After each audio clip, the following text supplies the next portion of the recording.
Betts and live in Baton Rouge, Louisiana.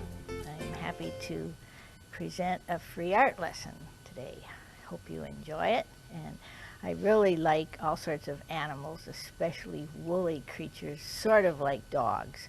So this might be part wolf, it might be more wolf than dog, but I'm going to have fun drawing it, and I hope you enjoy watching me.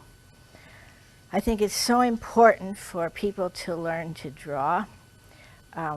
Most people, children, draw when they're quite young and do quite a good job with it. Sometimes when they get older, they sort of forget that they can draw, and then when it comes time to going to an art class, they say they can't draw, and yet they have drawn when they're children. I fill lots of sketchbooks on travel trips, like a 2-week travel trip. I can fill 2 sketchbooks. I just draw and paint all the time. You'll notice that I'm using a broken line.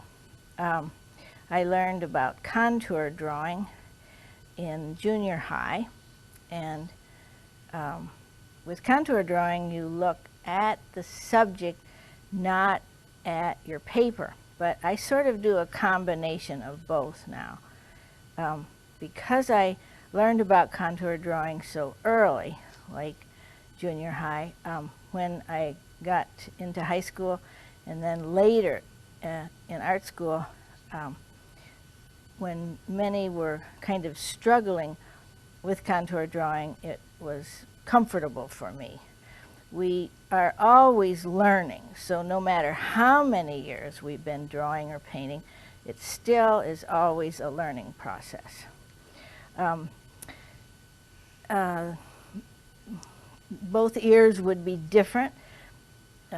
Humans or animals, we think that we have 2 hands alike or 2 feet alike, but they're different. So on purpose, I'd even, like right now, make sure that this ear is a little bigger than the other one for variety and some irregularities. Sometimes people worry in a situation like this about the length of the nose.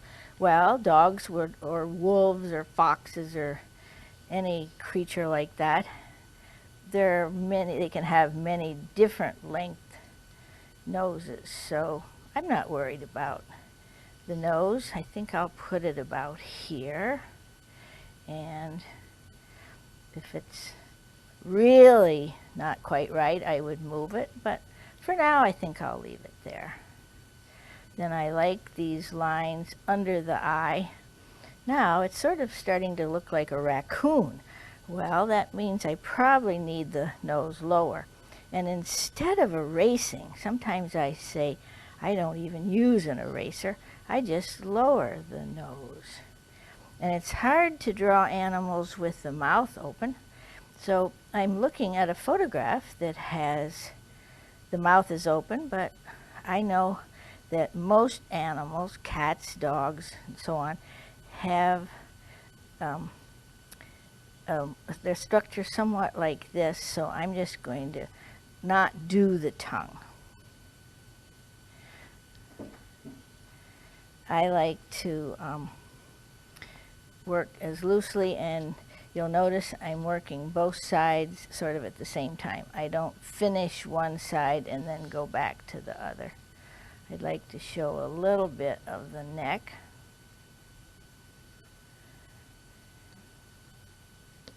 And when we draw animals, when you see fur, as I see around the neck, make it very irregular. I don't want it to look like it's a comb that you comb your hair with. That's too perfect. So I make wiggly lines.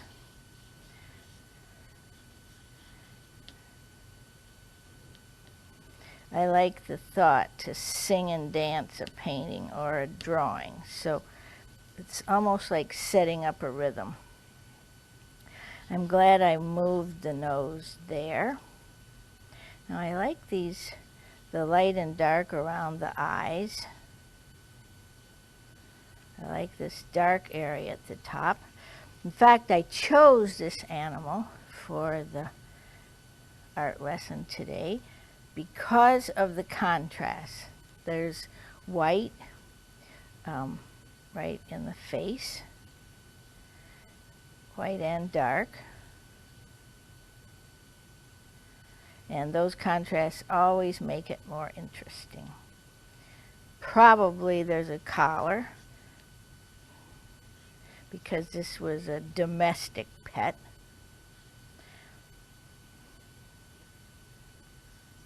But I won't do the collar. I want it to look more wild.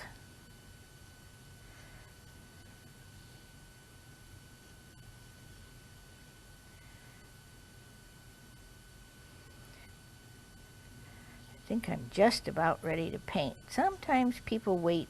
They wait for their drawing to be perfect. Well, in life, if we always waited for things to be exactly right, we'd never get things done. So I will go ahead and paint. I like using a 1-inch flat brush. And I'm using a triad of cobalt blue, aureolin yellow, and rose madder genuine, but I will mix those three to make a gray. Sometimes my light values I mark with a number 1, and people ask me, do you erase those? I say no. It's just like stitching in our clothes. It's part of the composition. So I put a number 1 with a circle around it, and then when I'm running a wash, when I see that, it's like driving your car and having the highway numbers written down if you're on a freeway through a big city.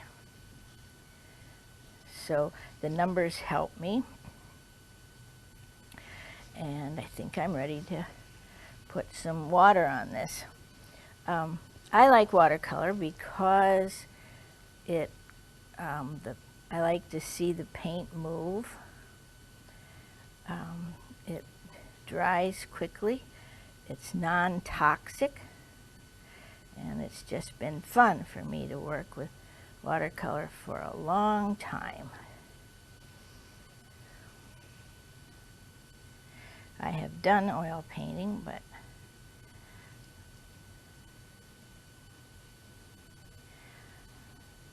I like watercolor. Sometimes I clip my paper, but this is a small piece and I'm almost pretending like this is in a sketchbook, so I won't clip it right now. But often when I paint, I clip use bulldog clips and clip the paper down. I think we have to do what we're comfortable with. So the paper is not moving right now. I like working on an angle like this, and so I'm putting water on everything except the light parts, the light or the white. And my subject has a lot of white, a lot of gray.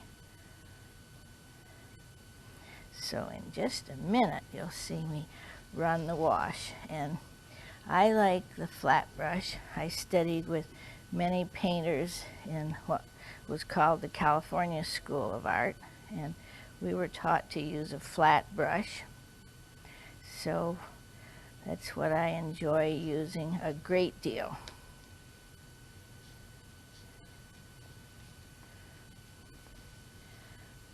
Sometimes people ask me, how do you know how much water to use? Well, I always tell them, if your socks get wet, you've used too much water.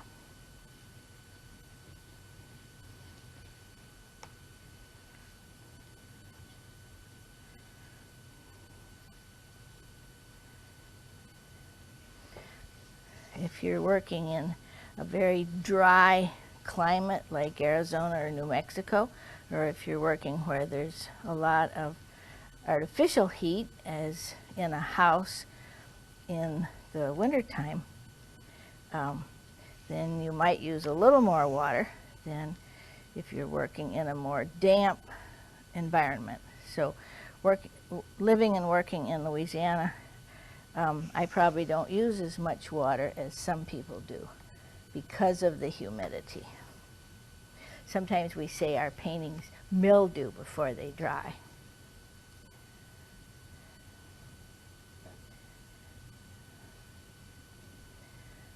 I'm left-handed.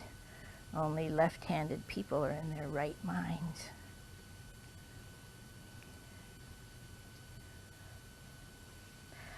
This is a warm gray I'm starting with. And by gray, I mean it's a mixture of red, yellow, and blue, but I'm tending to move toward a warm color. Now I'm leaving some light on the ear, even though I don't really see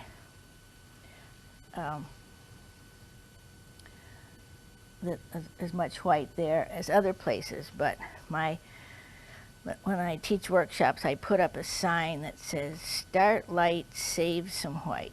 So that's what I believe in, and it's what I do in my own work quite a bit. I'll save a little more light around the ears. I put a little more of the rose madder on my brush.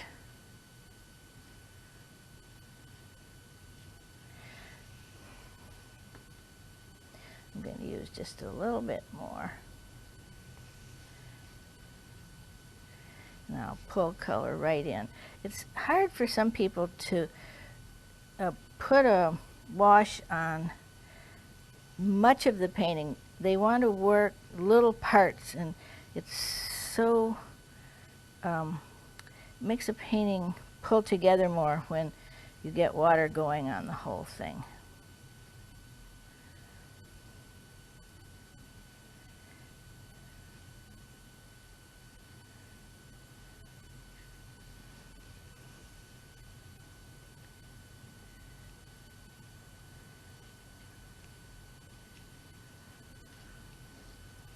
And again, I'm exaggerating the white.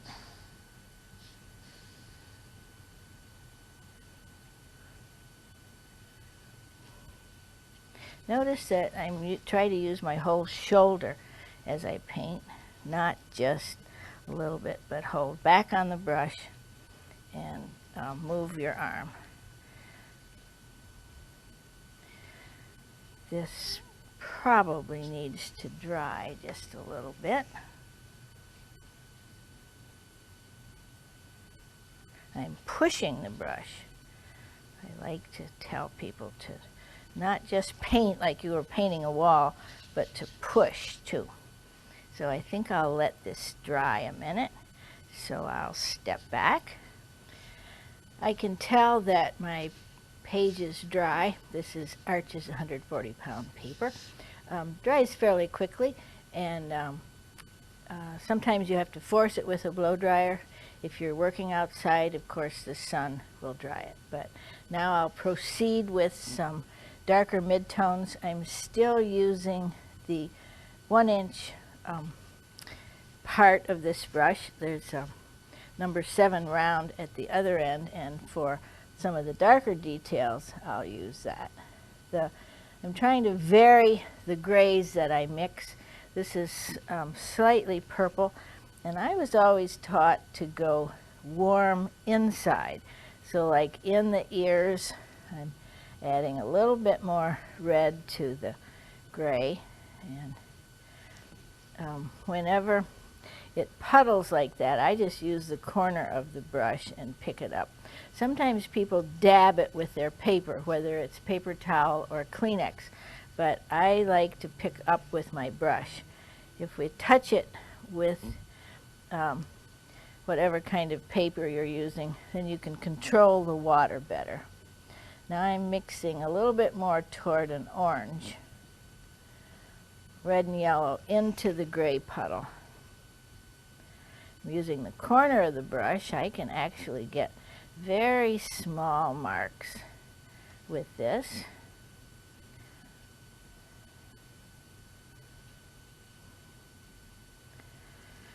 I'm looking for dark midtones right now. I already have the mid-tone.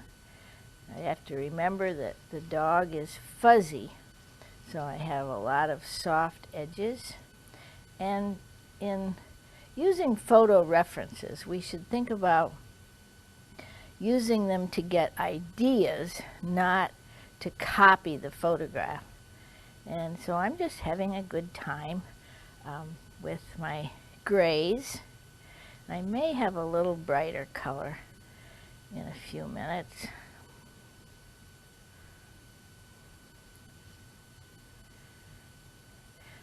I almost feel like I'm drawing with the brush. And I like to leave openings. I call them holes. Work on the outside of this ear just a little bit. Now down more toward the nose, and the gray part is darker here. I like my animals to look happy if possible.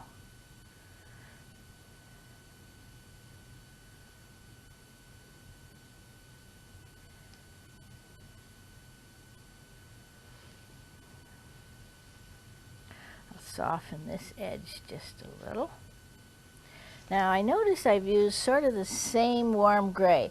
I'm going to change that, go a little bit more toward purple, adding some red and blue to that puddle.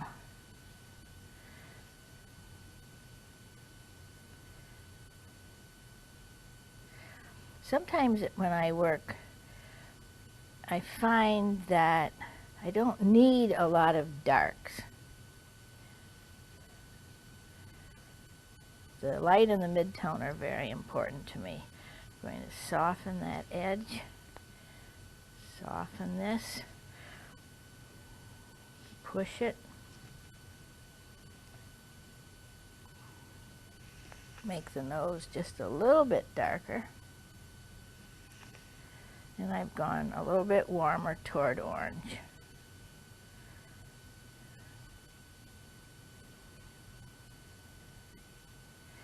I wanted to lengthen the face a little, so I did that.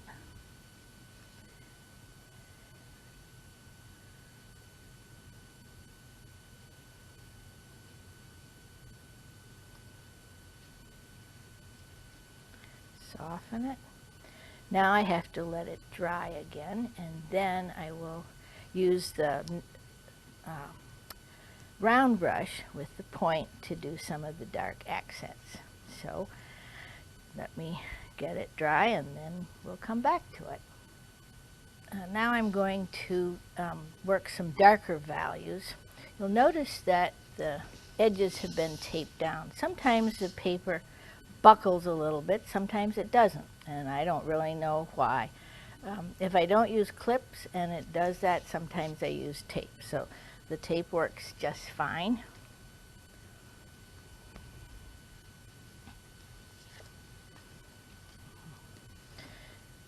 I'm using the same three colors that I used before, cobalt blue, rose madder, and aureolin yellow, but I'm using a little bit less water and a little bit more paint, and I'm purposely trying to make not black, but a darker color.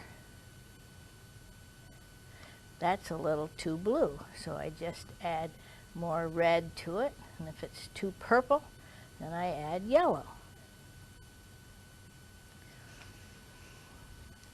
I think I'm going to work with the eyes a little.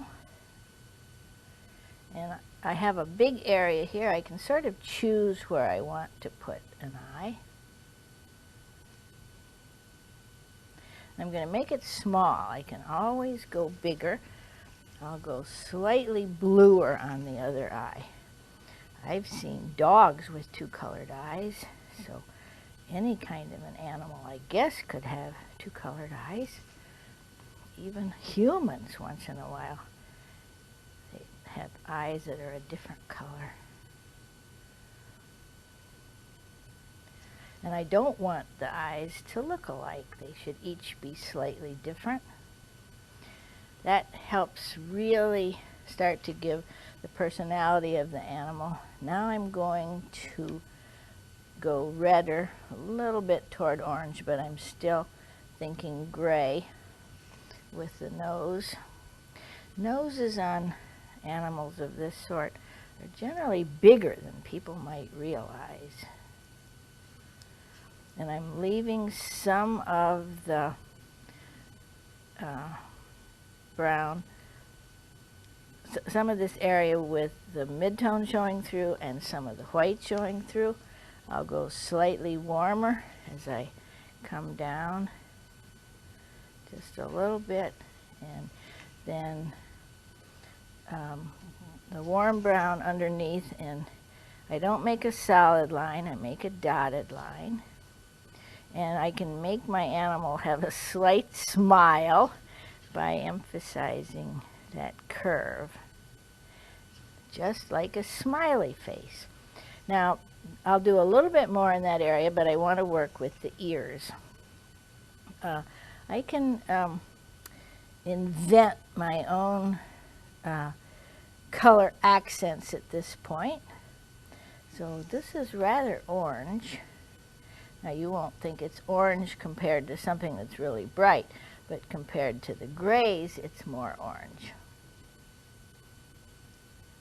Now I like to change color. In my classes, I talk about changing color so frequently. So I might just use a little bit more red and push a little bit and make a wiggly line. Sometimes older people will say they can't make a straight line. And I say, that's good. Let the line wiggle. And those who I see that are painting with everything so perfect, sometimes I say, let it wiggle. Wiggle it on purpose. So I do that with my brush. This center accent, now that's sort of red, maybe too red. I'll leave it and just add another dark right next to it, and with it, push it, soften it. But I like leaving some white. Perhaps you noticed when I came back this time that it looked a little bit messy, and I call that an irregularity. I like to say irritatingly correct, charmingly incorrect. I'm going to work just a little before I do that ear with this light area around the eye, and I can make it look light by putting dark next to it. I use sort of purple there, so I'll use orange, more toward orange, on this side. You'll notice how often I touch the Kleenex, but that's a way for me to control the amount of water and color on my brush.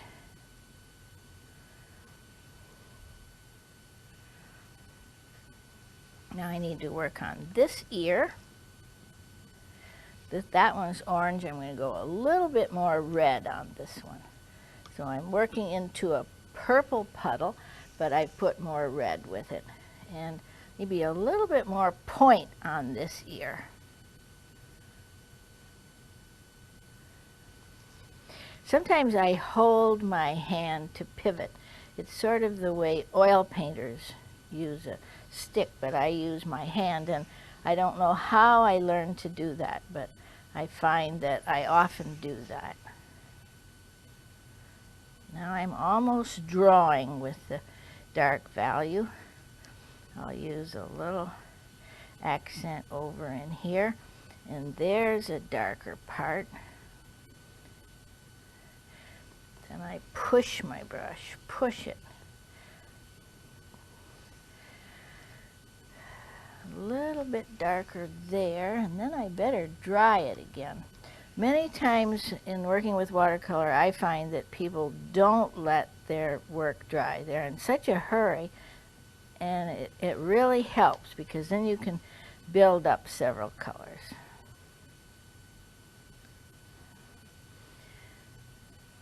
I think I'll let it dry, and then I'll do the final accents.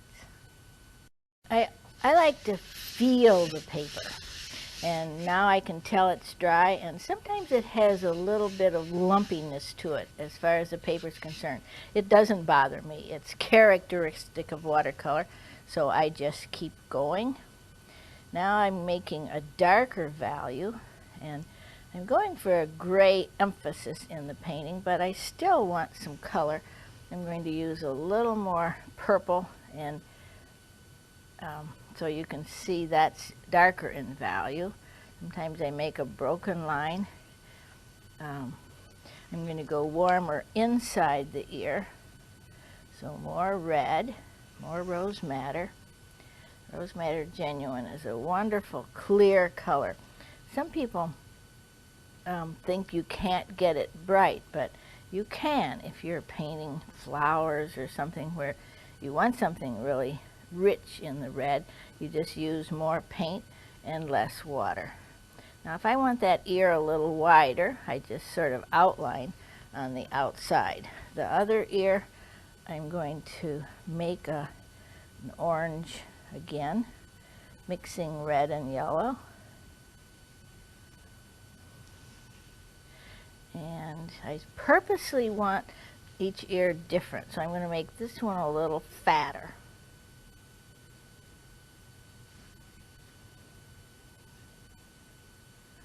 Push.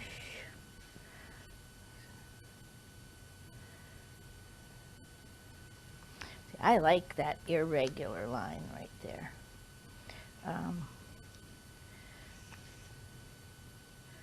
See some dark there. Sometimes I say I'm outlining. Well, it isn't really an outline, it's sort of an accent.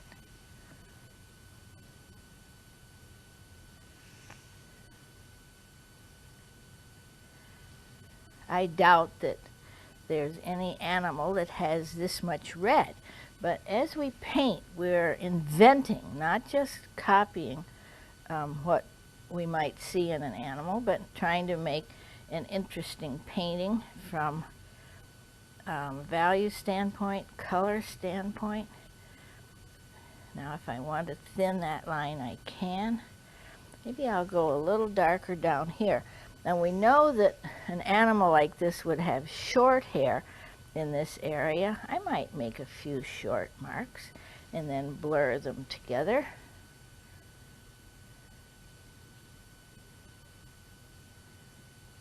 In contrast, where the hair here is longer, then I'm really holding my brush loosely. Sometimes I even drop it when I do this, but it's so loose that I can get some hairs. Push it, push, and if I want to soften them, I can.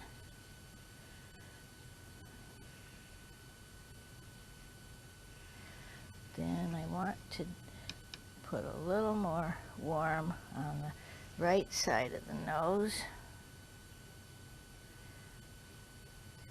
Any moist surface would have highlights, so I'll leave some highlights.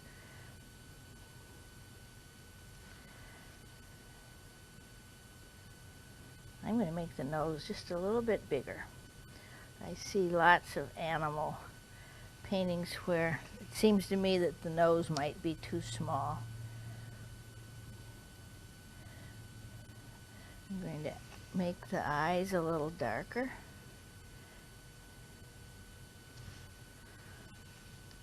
Use warm in that one, grayer in this one.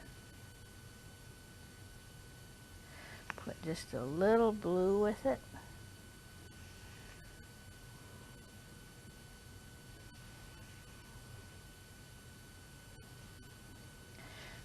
I want the top line to show up a little bit more.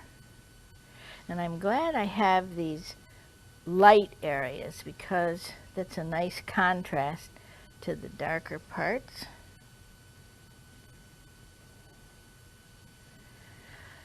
I suppose I could work on this a long time. We always say a painting is never finished. They just stop in interesting places. So I believe this is about all I would do to this one. Maybe just a couple more accents. And I hope you will look at some more of my free lessons and also at the DVDs. It's lots of fun to paint